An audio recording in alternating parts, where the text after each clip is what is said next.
Hi everyone, you're welcome to my YouTube channel. My name is Yusuf. So today I'm going to be sharing how you can apply for HDR scholarship. It's a scholarship at Deakin University, and this scholarship is for PhD, strictly PhD scholarship.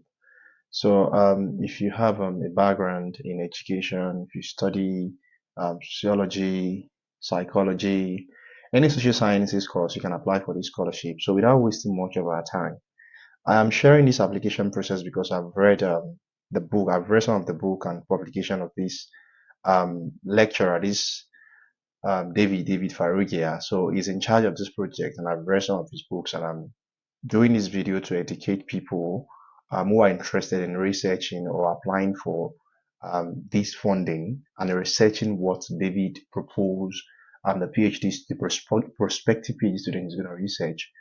So the HDR scholarship, what if you can read all of these things by yourself, but basically if you look at the school, this is School of Education.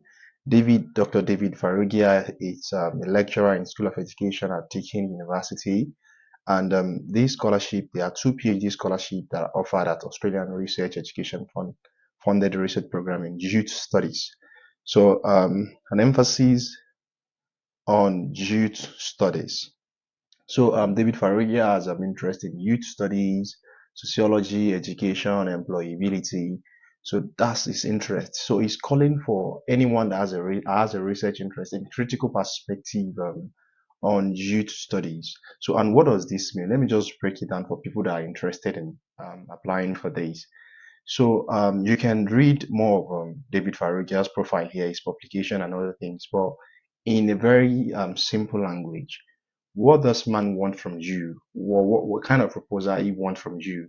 Is a proposal that addresses issues that has to do with youth. Take for instance, it could be youth employability, it could be youth education, it could be around anything around youth. It could be around youth migration. It could be anything. So that's critical perspective on. It could even be injustice or social injustice, epistemic injustice on youth and other things. So this is what this man is researching. So, but before you can apply for this funding, you need to. It's compulsory because it's stated here that when you're applying, um, you have to do in first instance, applicants should email David Farugia to develop their project idea.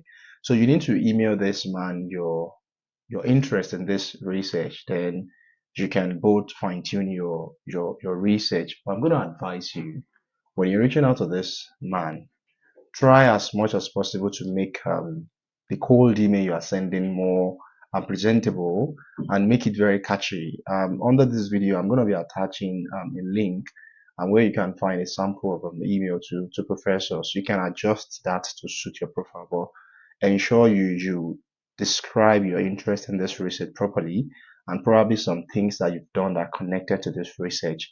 Let them reflect in the email.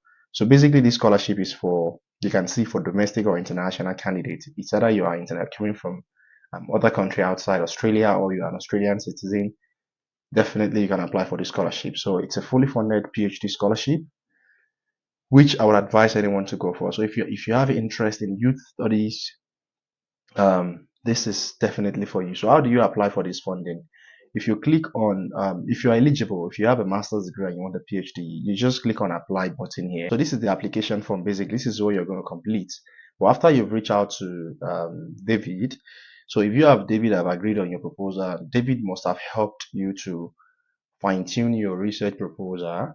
So here on the form is just you ticking this. I have attached a research proposal in accordance with the guideline. Just tick this. You check all of this information. You come down to the second phase. You enter your personal details. After this, and you tick Deakin University postgraduate. This is the award you're applying for. Proposed area of school is School of Education, Doctor of Philosophy, Education. So proposed candidate full time. So this is just basic information that you need to complete yourself. So I don't think there is list of staff you've identified. Of course, you must have reached out to David before you complete this form. So all of this information, research. Don't worry if your school If you had an undergrad and masters where English language was the medium of instruction, you don't need to worry much yourself about this.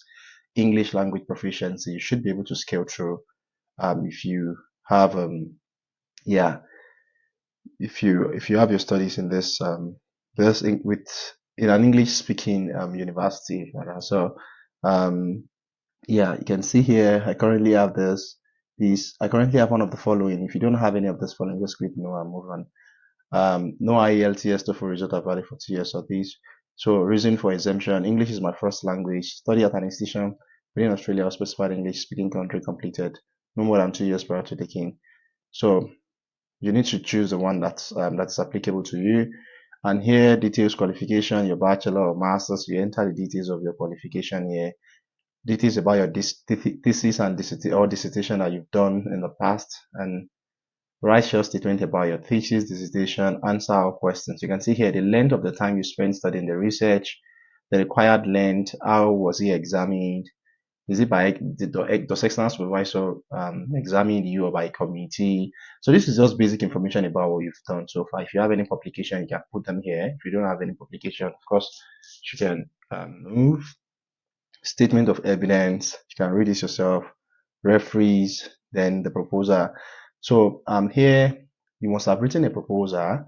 Yeah, even if I were you, I'm going to advise you, even before reaching out to David, if you can quickly come up with a 500 word is like one page research proposal on critical youth studies. Let's say, for instance, you can say you're looking at youth unemployment in Nigeria, because you can even look at unemployment in Lagos itself, because at the moment, Nigerian employment rate, I'm not really sure of the percentage, but I know it's on the high side at the moment. So you can look at that and propose something around that. I don't know, whatever. Just propose a 500 words proposal, make it really strong, and make sure you cite some of the work David have done really great work around employability or urban studies. He has done some research. Just check out some of his publication and make sure you cite some of these interesting arguments in your proposal, and just attach it to the email. Just when you're reaching out to him, attach it to the email.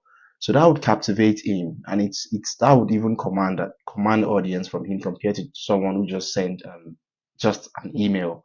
So you can send out email and attach your CV, or even if you have your certificate, you can attach it just for him, just to get his attention. So your thesis proposal. So here, if you're struggling on how to write a proposal, on this channel, I have recorded a video with an award-winning proposal, and I explain the proposal writing process, and I also share that you see there's a copy. I use a copy of a winning proposal to explain, so you can use that as a guide to write your own proposal. Yeah, so I think that's all about the application. It's pretty simple. So, but it's strictly for if you want PhD in education. So I wish you all the best in your application. So don't forget to subscribe, like, and share, and comment if you have any concern. Thank you very much for listening, and bye.